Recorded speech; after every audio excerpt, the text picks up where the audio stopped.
A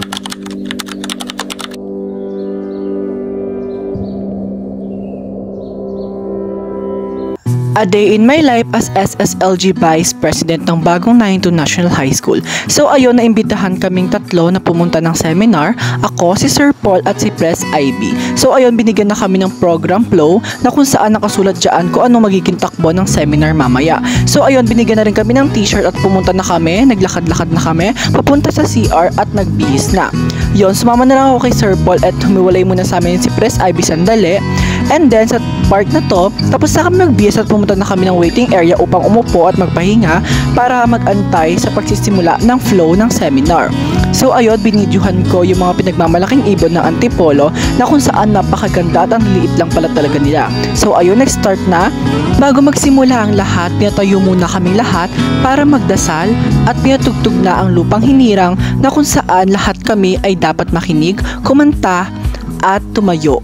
So ayun, tayong tuwid talaga ang bakla na ito at nakikinig sa pagdadasal na kung saan pinidyuhan ko pa talaga, diba? Napakatigas naman yung mga kasamahan ko ng mga SSLG officers din na Vice and President ng Student Council. So ayun, maya-maya lang pinaupo na rin kami upang makapag-start na nga. And ito, nagsalita na nga ang unang papakilala na kung saan pinag-exam niya kami mga jay. Charing! So ayun, meron lang postes sa amin na kung saan, kung ano nga ba talaga yung mga kaalaman namin sa Antipolo. So ayun, hindi ko alam kung tama yung mga pinasagot ko dyan, pero sana naman, diba? Pero lumabas naman yung resulta na wala talaga. So ayun, meron kasi nag-highest talaga. Then eto, binigyan kami ng sandwich na kung saan gutom na rin talaga ang bakla na to, kaya kinatos ko na yan. Then ayun pala, kanina sa entrance binigyan nga pala kami ng tumbler. So ayun, color blue yung napili ko dahil favorite color ko naman siya at deserve ko siya makuha. So ayun, bet na bet ko talaga siya at pinalagyan ko talaga agad siya ng tubig kay ate girl. So ayun, yung mga teachers and mga students na nandyan is halos hindi sila magkakilala, pero dahil nga sa event na to, sa seminar na to, naging mas close pa kaming lahat. And ayun na nga, nagpa-seminar na rin about sa Meralco and Maynilad, and then may mga nagturo na rin sa amin ng kung ano-ano mga bagay na kung saan may matutunan talaga kami na tama na pag-uugali at para talaga sa Antipolo. Then eto na, alas 12 na, nag-lunch na kami. So ayun, napaka-healthy ng food nila mga jay, and ayun, sobrang sarap din naman kaya naubos namin.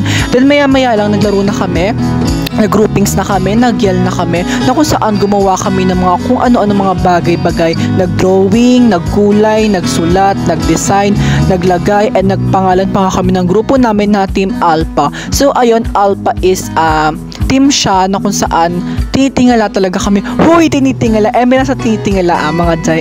Ko lang yun. Pero ayun, nag-groupings talaga kami dyan. At sa totoo nga lang, wala talaga akong tinulong dyan. Alam yung ginawa ko. Nagsuklay, nagmaganda. So ayun, pumunta kami sa harapan mga jay. Hiyang-hiya talaga ako mga jay. Nag-intro lang ako doon jay, pero hindi ko talaga binasa. Hindi nga ako nag-ayusan talaga ako ng buhok. And ayun, tawang-tawa talaga ako habang nanonood sa amin yung mga teacher and mga student council doon. So sobrang hiyang-hiya talaga ako mga jay. Pero napaka-effort ng team ko. Tignan nyo naman yung mga gawa nila mga jay. Napaka-professional talaga. Huy, professional! DM lang. Pero ayun, napakaganda naman, nakikita nyo naman. Kaya effort talaga ang Team Alpha. So ayun, maya-maya lang natapos na ngayong event. At ito, pauwi na kami.